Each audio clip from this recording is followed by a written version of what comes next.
This message comes from Sony Pictures Classics with Nuremberg.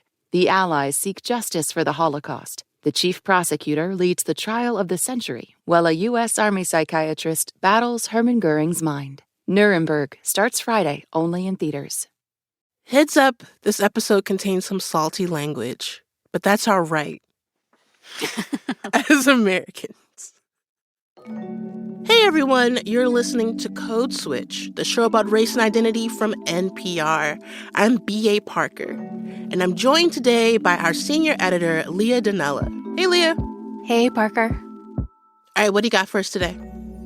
Okay, today I want to talk about something that has been a little bit of a hot topic recently. Freedom of speech. Ooh. Yes. So, Parker, as you likely remember, very early in this current presidential administration, President Trump signed a whole lot of executive actions. Like in January of 2025, he signed almost 50 executive actions or executive orders. So many. Mm-hmm. Lots to do. so many things to do. Yep. And one of those executive actions was called, all caps, Restoring Freedom of Speech and Ending Federal Censorship. And that action said it was an attempt to reinstate free speech protections, especially on online platforms that had been, quote, trampled by the Biden administration. That's interesting, Leah, because the Trump administration has been accused by a number of people of infringing on people's free speech. Like, there are a lot of lawsuits in progress alleging that the Trump administration is unlawfully restricting people's First Amendment rights, including, we should say, one by NPR. Indeed. And for months now, politicians on both the right and the left have been sounding the alarm that free speech is under attack. Republicans are going apoplectic because Americans are exercising their right to free speech. If we don't have free speech, then we just don't have a free country. It's as simple as that. If this government's attempt to weaponize this moment into an all-out assault on free speech across the country. But we also know that there have been infringements on free speech that actually affect. And look, concerns about the government blocking free speech aren't particularly new, nor are they limited to one party. I mean, during the Biden administration, folks on the right were concerned about censorship when the White House pressured social media sites to remove misinformation about election fraud and COVID. Right. And, one of the concerns was that this guidance would be used more broadly to censor anyone who was skeptical of the way the government was handling the pandemic or, people who opposed vaccines or mask mandates. They worried that you could shut down a lot of dissent under these auspices. These days, worries about free speech really picked up steam after Charlie Kirk was killed in September, when people both in government and other industries got fired for posting comments about Kirk that were perceived as negative or insensitive. Mm-hmm. Including people like Jimmy Kimmel, who was almost fired until that got dialed all the way back. Disney and the ABC network are taking Jimmy Kimmel Live off the air indefinitely. Jimmy Kimmel has been muzzled and taken off the air by his network, ABC, Let's get back to our breaking news. Jimmy Kimmel Live will return to ABC. Walt Disney says the late And of course, all of this is set against this larger backdrop of the Trump administration being criticized for tamping down on speech everywhere, from universities to protests to the media. Right. And so now a lot of people across the political spectrum feel like they are the defenders of free speech, while also arguably trying to silence people's speech. Right. So thinking about all of this, I started wondering, if everyone thinks that their free speech is being restricted, and everyone thinks that they're the party of free speech, and everyone is for free speech and anti-censorship, what do these concepts actually mean? Are they even useful? And that's when I came across the work of some people who were saying that it's probably worth unpacking where our modern ideas of free speech actually come from. So free speech is an idea invented in the 18th century by the same kinds of European men who then go around the world telling other people to shut up. Women, shut up. Brown people, shut up. Natives, shut up. Black people, shut up. Slaves can't even make a sound. Ugh. That's Farah Deboiwala. He's a historian, and he's one of several people I spoke to who said that free speech is a simple motto that stands in for a very complex and often contradictory set of principles. You know, ones that are not always quite as liberatory as you might hope. Leah, are we about to do an anti-free speech episode? Okay, Parker, we're just going to be giving air to some controversial, maybe unpopular, maybe even some radical opinions. And isn't that, like, the most pro-free speech episode we could make? Girl, I guess. We're going to try.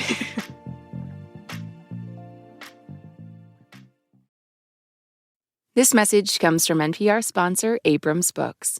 This holiday season, give them a present that takes the cake. From #1 international best-selling author Jeff Kinney comes the brand new Diary of a Wimpy Kid book, Party Pooper. 50% words, 50% cartoons, and 100% hilarious fun. The Diary of a Wimpy Kid series has turned millions of kids into readers around the world. So join the party, share some laughs, and make this holiday season a piece of cake. Buy the brand new Diary of a Wimpy Kid book, Party Pooper, today. Available now at your local retailer. This message comes from Schwab. At Schwab, how you invest is your choice, not theirs. That's why when it comes to managing your wealth, Schwab gives you more choices. You can invest and trade on your own. Plus, get advice and more comprehensive wealth solutions to help meet your unique needs. With award-winning service, low costs, and transparent advice, you can manage your wealth your way at Schwab. Visit schwab.com to learn more. This message comes from LPL Financial. What if you could have more control over your future? LPL Financial removes the things holding you back and provides the services to push you forward. Because when it comes to your finances, your business, your future, LPL Financial believes the only question should be, what if you could? LPL Financial, member FINRA SIPC. No strategy assures success or protects against loss. Investing involves risk, including possible loss of principal. Okay, so Parker, I feel like we got to start with a little level setting about what freedom of speech actually means in the United States. And to do that, I want to introduce you to a lawyer named Samantha Barbas. I think there's a lot of misunderstanding about freedom of speech in society generally. Samantha teaches at the University of Iowa Law School, and she explained that a lot of people think of freedom of speech as this broad, sweeping ideal, like that if you're living in a country with free speech, you are allowed to say anything you want, anywhere you want, to whomever you want, and there should be no consequences. But while U.S. society sort of broadly puts a lot of stock in this, general concept of free speech, the way that speech is legally protected in the U.S. is pretty narrow. So some will say, well, my employer fired me because of a statement I made or a social media post they didn't like. Aren't my First Amendment rights being violated? And the answer is no. So the First Amendment, which is the amendment that establishes freedom of speech, freedom of the press, freedom of religion, that is actually very limited. It's the right to say what you want, in particular to criticize the government or speak out on political issues without being punished for it. But the First Amendment only applies to government action, not the actions of private citizens or corporations. So the government can't throw you in jail for what you say, but that doesn't mean anyone else has to put up with it. Canceling people is allowed. Mm-hmm. But Leah, even within the First Amendment, there are some exceptions to what you can say without getting in legal trouble, right? Like, you can't go around making bomb threats or something. Right, and so this is interesting. Samantha says the law does put limits on obscenity, true threats, and incitement. So, bomb threats, as you mentioned.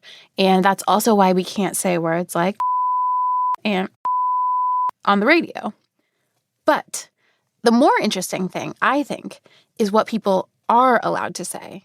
So, unlike in many other countries, offensive speech, insulting speech, and hate speech are all protected in the U.S. That's why I'm proud to be an American.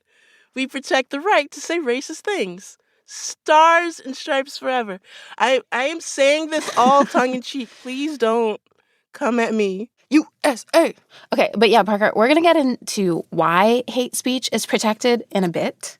But first, I think it's worth going back in time a little to understand where this very important concept of freedom of speech comes from. And to do that, obviously, we got to talk to a historian. Let's do it. Farah Deboiwala is an author and a professor at Princeton University. And back in 2012, he published a book about the origins of our social attitudes on sex. Which, as a historian, I describe what I call the sexual revolution of the 18th century, which is when people first started to think and argue that what you did with your own body was really nobody else's business. Okay, so not a book about free speech? No, but it is what got him interested in free speech. Because when the book came out, he was going all over the place trying to talk about what he'd learned. And he realized that in a lot of places, in a lot of contexts, there were a bunch of things he actually could not say. Like, he got in trouble for using the F word live on BBC Radio. He was quoting a poem. Life can little more supply than just a few good fucks, and then we die. That and a few other experiences made Farah realize that he wasn't as unequivocally free to speak as he had once thought. And that kind of bothered him. And I think that's quite normal because all of us go around not wanting ourselves to be shut up. It's a very powerful emotional response that anyone has who's censored or told that they can't say something. So he set out on a journey to better understand how free speech actually works. He read a ton of Supreme Court cases that had taken on questions around the First Amendment. I realized that actually, first of all, the Supreme Court's definitions are very curiously changeable over time in a way that supposedly they're not changing.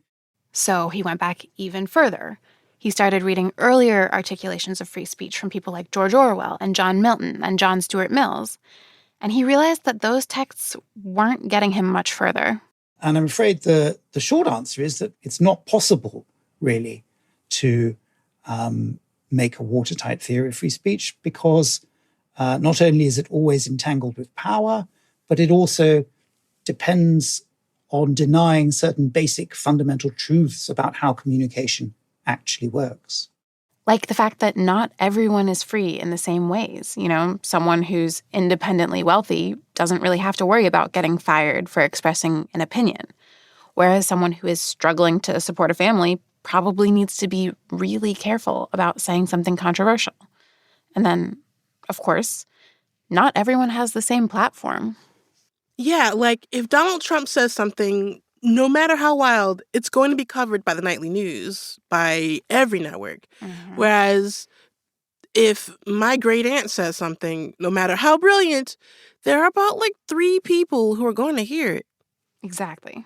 Our way of thinking is the modern ideal of free speech is basically that all of us have the right to speak out on matters of public concern. Political free speech, if you like. That's the core of how we think of free speech. That idea is only about 300 years ago. Before that, Farah said in most societies, it was kind of a given that speech was going to be regulated in certain ways. And there were very important reasons for that. If you go around spreading untruths, then that leads to riots and pogroms and massacres and bloodshed. We see that throughout history. Different religious groups, different racial groups, medical misinformation, etc., etc. This is a real problem. And so in the past, people thought that the way to deal with that was simply to regulate as clearly as you could, as sharply as you could, especially technologies of mass communication. Makes sense. So, Parker, I know a lot of people like to think of free speech as a particularly American ideal, but in fact, the way we conceive of free speech actually comes from, I'm sorry to say, England. What? You mean the people who taxed us without representing us? I don't think so. Unfortunately, it's true. So we got to do a quick British history lesson. So up until about 1700, Farah said that newspapers in England had this thing called prior censorship, which meant that they had to get anything controversial that they were going to print cleared in advance by censors, usually government or church-appointed censors. And this was the norm in many parts of the world. But then these 2 journalists, John Trenchard and Thomas Gordon, show up on the scene, And they start publishing a series of essays called Cato's Letters that are, making some arguments. First of all, that freedom of speech is the foundation of all freedom, the foundation of all liberty. It's the most important freedom of all. They also argue that governments are all essentially corrupt and power-hungry, and that common people are virtuous and need to hold their officials to account. So an old school Woodward and Bernstein. All right, we're into it. Okay. Yeah, right? And they say basically that freedom of speech is critical for doing this, and that free expression can never really harm anybody. And Farah said, this text becomes kind of foundational to the way we think about free speech today. It's the origin of the First Amendment, really. And I discovered two extraordinary things about it that no one had ever noticed before. Okay, Farah, no brag. What did he discover? Well, the first thing is that the argument these two guys are making is pretty self-serving. Like, the two writers have major beef with the government of the time. They want certain government ministers to be overthrown. They are very much partisan journalists. But they're pretending to be kind of neutral observers, just telling you timeless truths from on high. By the way, Farah said that the public sphere is super corrupt at the time. Like, everyone is writing for money. They all have agendas. No one is just trying to serve the public interest. They are writing in order to gain notice from the government and then to be paid off, bought off and switch sides, as they eventually do. So Thomas Gordon writes these columns anonymously, and pretty soon he gets contacted by ministers in the government saying, "Hey, Mr. Gordon, you are such a great writer, and why are you wasting your time just, rabble-rousing like this, writing for no money at all? We can pay you much better. Why don't you come over and write for us?" And he starts simultaneously writing Cato's Letters, and in which he says, people always right, governors always corrupt. And at the same time starts then writing government propaganda, where he says the opposite, with equal rhetorical flourish. In his counter column, he talks about how the world is full of misinformation. It's easy for people to be misled. They're sheeple. The government is looking out for the best interest of everyone. Public statements really need to be carefully handled. And eventually, he stops writing Cato's Letters completely, and he becomes the government's chief spin doctor. For 20 years, he grows rich and fat. Wow. So the texts that underline our belief in freedom of speech were based on things that were written by some corrupt dudes who were just saying whatever they thought would get them the most power and money? Basically. And Farah said, look, all kinds of people all over the world have long tried to assert their ability to express themselves, say what they believe, have a voice in the public sphere. Women are doing that. People of color are doing that. People all over the world. But our current notions of free speech come from white European men from the 18th and 19th centuries. Everywhere that I trace this in my book, in the West Indies, in North America, in India, it's an imperialist ideology. But there's something there that connects directly to the present, which is how free speech works, both as a theory and a practice, is always about power. It's always about certain voices being heard more loudly than others, and about the silencing of some in order to amplify others. That's still going on today. So, Parker, I think that background is useful as we try to understand how free speech works in the U.S. and around the world today. Put very simply, some people have a lot more power to speak than others. And when they do speak, they're listened to and heard, whereas other people, they might have some great ideas, but those ideas don't land because their voices are marginalized. All right, Leah, some juicy stuff coming up. After the break, stay with us. This message comes from NPR sponsor Pete and Jerry's Eggs, inviting you to tag along with one of their organic, pasture-raised hens as she heads out for her day in the pasture. She and her friends start to roam and forage, hunting for tasty organic snacks. And with 108 square feet per hen, there's plenty of space for everyone. Under the open sky, they can hear songbirds nesting in the trees. They bask in the sounds of nature as they prepare to lay their rich, delicious eggs. And when the sun starts to set, the crickets begin to sing. Time to catch one last squiggly snack before bedtime. To learn more about Pete and Jerry's organic pasture-raised eggs and the certified humane farms where their hens roam, visit peteandjerrys.com. This message comes from NPR sponsor Sierra.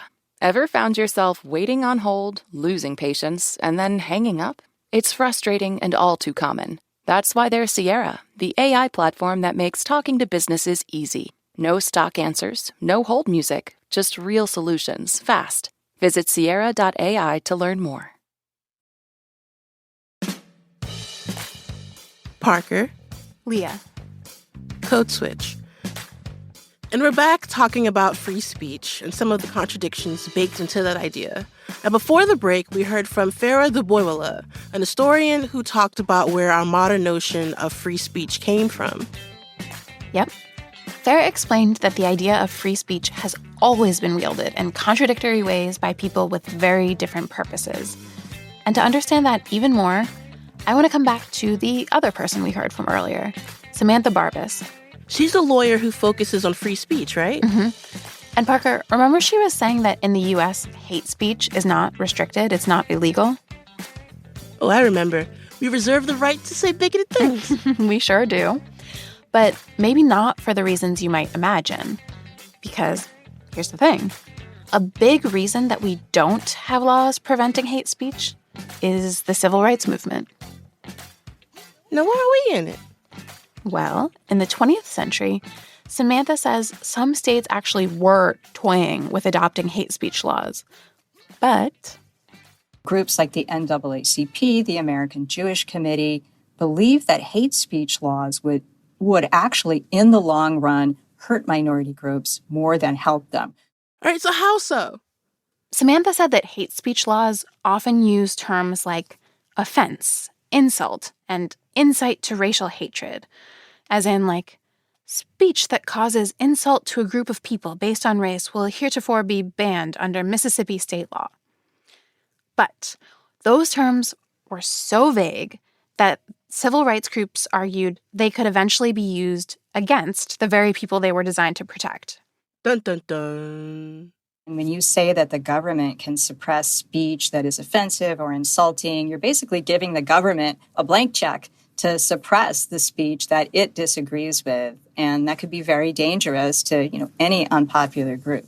So actually in the South, hate speech laws were used against civil rights activists who were challenging segregation and poll taxes under the argument that they were insulting or offending the white majority. It feels like there's some of that going on right now, right? Absolutely. I mean, I don't know if you remember this, but in June, the Proud Boys sued the U.S. government on claims of, quote, political persecution. And they were being persecuted, they said, for being, again, quote, allies of President Trump. The Proud Boys filing this suit, as you probably know, were central participants in the January 6th attack on the Capitol. I understand why you wouldn't want to make hate speech illegal, but that doesn't mean we're just supposed to live with it, right? No, I mean, Samantha said it's worth noting that even though other countries do have robust hate speech laws, they don't actually have less hate speech than the U.S. necessarily. The United States has come a long way in terms of reducing hate and promoting tolerance, and we've done that without legal restrictions on speech. Education, counter speech, those have been really effective ways of promoting messages of equality and tolerance. But Leah, the Trump administration is trying to dramatically change the type of education young people get in the United States. I mean, one of his first executive actions was called Ending Radical Indoctrination in K-12 Schooling. And that action said it was going to go after any schools that promoted, quote, gender ideology or discriminatory equity ideology, end quote. Yeah, Samantha talked about that being a huge concern. If we cut back on that education, there could very well be a more kind of fertile climate for these hate groups to take off and to spread their messages. Yikes. Samantha also brought up counter speech, which is basically speech that's supposed to provide alternate messaging to hate speech, misinformation, the like. So how are we doing with that? Well, look, Parker, I mean, it's tough. One of the places where hate speech and misinformation are being spread is social media, on platforms that have consciously decided that they are not going to put any restrictions around those things. And as we mentioned earlier, the Trump administration has been connected to some of those decisions. You know, they argue that limiting things, even hate speech and misinformation, is infringing on people's First Amendment rights.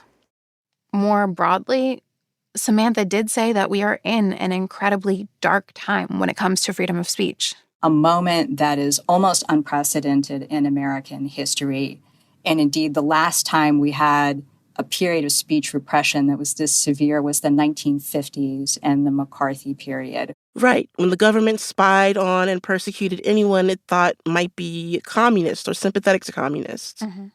I think that analogy is totally apt when we look at the kinds of government censorship that are taking place right now with the Trump administration's attacks on the universities, denying funding unless they suppress certain kinds of speech, the attacks on public media, right, denying funding because they are allegedly too biased or left-leaning. There was the Jimmy Kimmel incident not long ago. So in terms of, our historical record on free speech, I think we're not doing so well right now. Oh, is that all? Thank you, Leah. I feel relieved. I feel so much better after this part. No, wait. I mean, okay, I know it probably sounds bad to a lot of people, but Samantha says that if history is any indication, that does not mean this country is doomed. One thing that was really interesting about the McCarthy period is that it was followed by this tremendous renaissance of free speech in the 1960s. And the courts expanding free speech law, the Warren Court instituted some of the most robust free speech jurisprudence in our history. And so it was almost as if we had to go through this period of crisis and repression in order to really take stock of the importance of freedom of speech, to understand why it's important, and ultimately rebound and recommit to freedom of speech. Okay, gut check, Parker. How you feeling? I'll be real with you. I'm so scared. I don't want to have to go through a full-on McCarthy era before we can make it to the other side. Listen, I very much understand that. So I want to introduce you to one more person who told me, we need to be pushing back on all of this immediately. We have to be unembarrassed to say that actually there are things, if you value equality, especially racial equality, gender equality, then there are things that should not be allowed to be said. My ears perked up. Who's that? His name is Anshuman Mandal. He's a professor at the University of East Anglia in the UK and the author of a book called Racism and Free Speech. And he told me that he thinks that people who are serious about fighting racism and, fighting for justice actually need to be more okay with limiting speech, responsibly and within reason, of course. Say more. Well, as we've talked about before, Anshu said free speech is very connected to power. And if we don't think carefully about how that power is wielded, we can basically resign ourselves to living in a world where the only ideas that shape our society come from the people on top. I'm a very strong person for free speech. To me, it's a disqualifier to be president of the United States if you don't believe in freedom of speech. And I am one of those that believe our First Amendment is one of the greatest rights that we have. And I also a lot of people am can so talk a grateful. lot of nonsense and that still be passed for sense because they have power. They have social power, they have political power, they have the power within the media, they have economic power. I think a lot of that is playing out today in our contemporary societies as well, because a lot of people who are talking about free speech and talking as if their free speech is being threatened, again, are actually the most powerful voices in the country. Anshu said it wasn't always this way. So if you look back to the 1960s and 70s, people on the left were really motivated by the idea of liberation. And free speech is part of that because there were a whole series of ways in which society, as it was then structured, closed off speech that tried to think of society differently. Using moral codes and that sort of thing, using religion and so on. So free speech was really useful as part of that kind of effort to overthrow a sort of old traditional moral hierarchy. Yeah, I'm thinking of all the anti-war protests, the racial justice protests, the hippie movement, free love. All of that was fueled by people asserting their First Amendment rights. Mm-hmm. Right. And during that time period, Anshu says, there were also big developments when it came to understanding how race and racism worked. So people were finally starting to disprove the idea that race was a biological reality. That idea of race science was being discredited. What happened was that new generation of anti-racist thinkers realized, actually, it's the way we talk about human differences that creates those differences. Those differences don't exist naturally in a state of nature, as it were. And so allowing racist speech to circulate is one of the preconditions for a racist social order. So it follows from there that if you want to overthrow a racist social order, you have to put certain blockages or closures on racist speech, because the two are entwined. That's what led to a lot of U.S. colleges and universities developing different speech codes that created some community guidelines, essentially, around sexist, racist, and homophobic speech. They saw that actually if you enable racist speech to circulate freely, or sexist speech, or homophobic speech, it actually shores up a sexist or a homophobic social order. But Anshu said that people on the other side of things then realized, hold on, if we want to maintain the social order, we need people to keep saying racist, sexist things. That's what keeps people in their place. So he said those people then took up the mantle of free speech.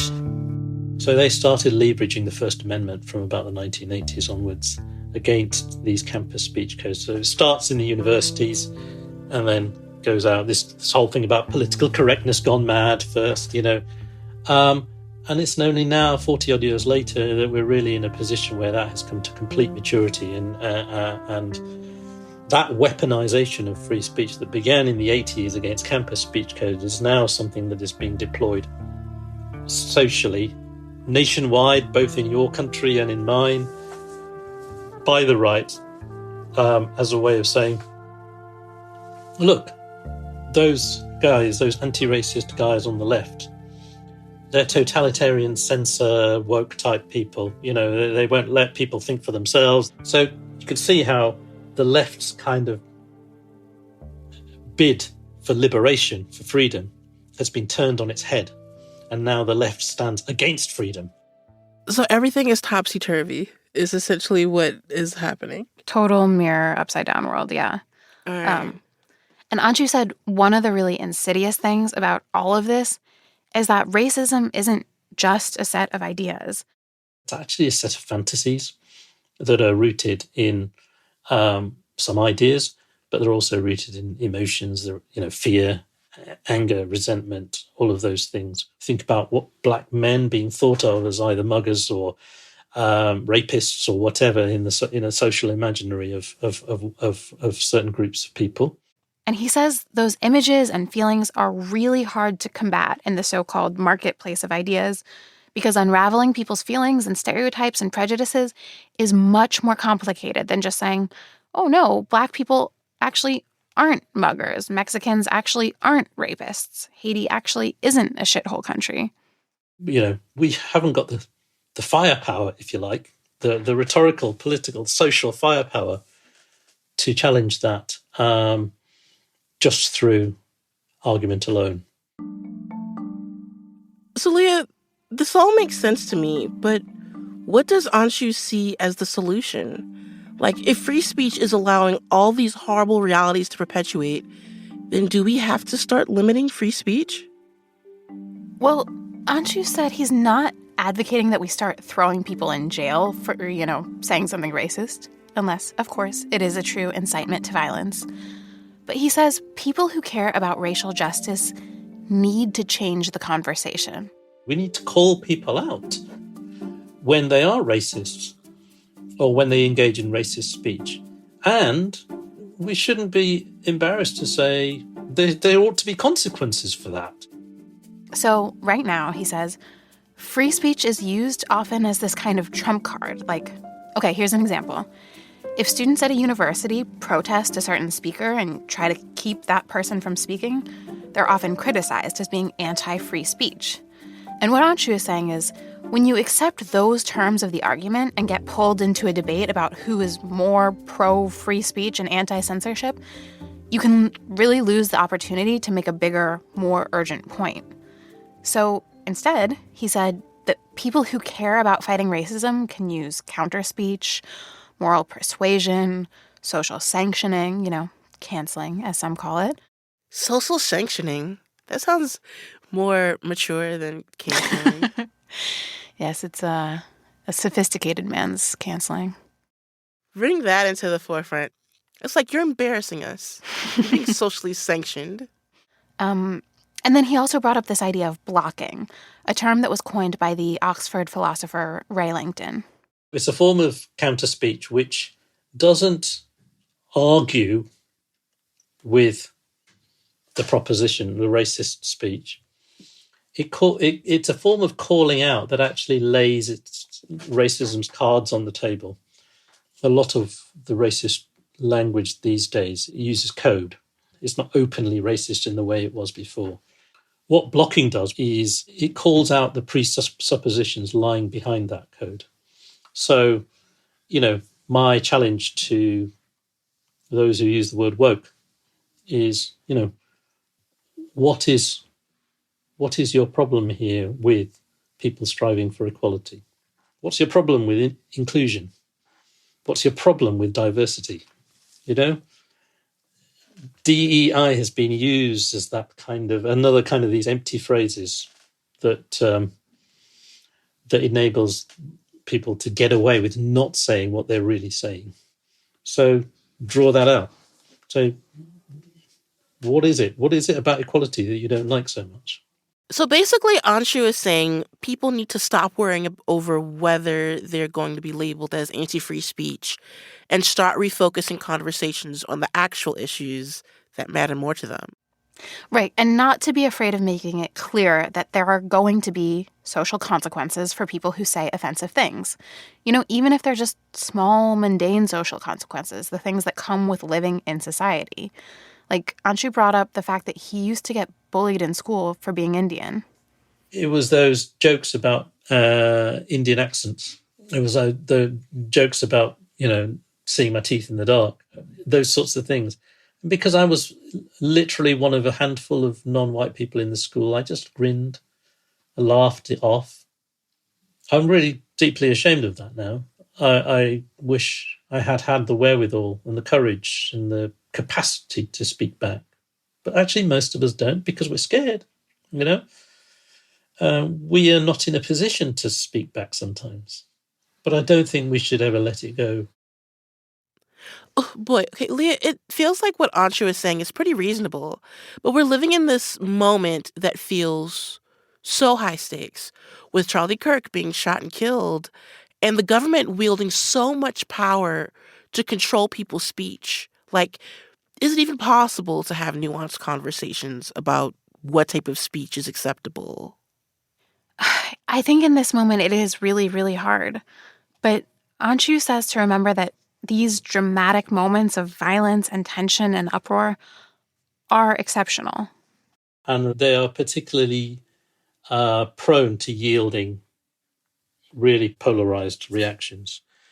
And so when we're having those conversations around moments like that, it actually does that job very, very well of creating the binary oppositions and sustaining them. But most of life is not lived with those moments. Most of social life is negotiation. It's about to and fro. Which means that if we want to live in a society that balances things like freedom and harm and equality and safety and opportunity and disagreement, we can't just say, this is free speech or this is censorship. We have to be able to talk about all of these things that have come up, power and relationships and context.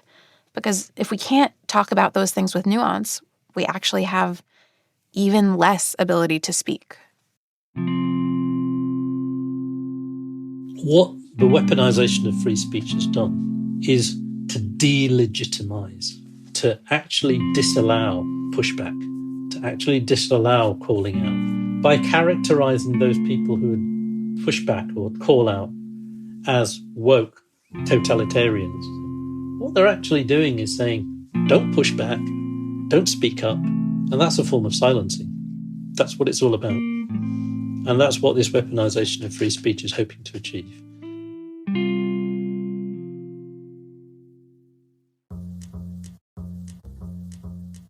And that's our show.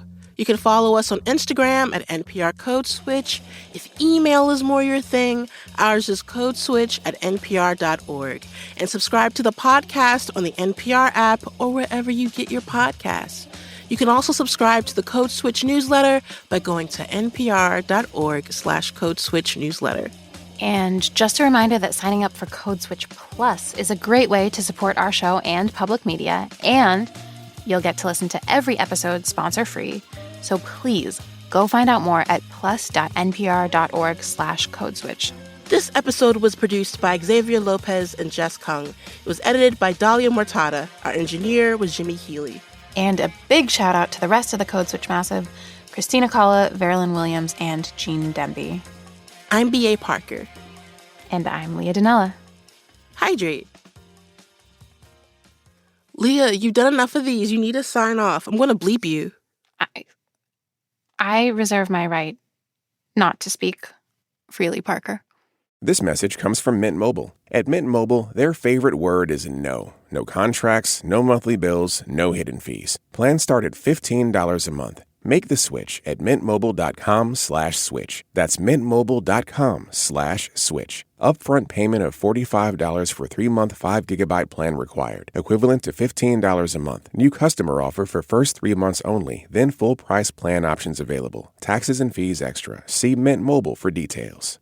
This message comes from REI Co-op. Don't be surprised when you're this season's best gift giver. REI's curated outdoor gear takes the guesswork out of gifting, so you won't be surprised, but they will. Give without guessing. Shop in-store or at rei.com. This message comes from Bombas. You need better socks and slippers and underwear because you should love what you wear every day. One purchased equals one donated. Go to bombas.com/NPR and use code NPR for 20% off.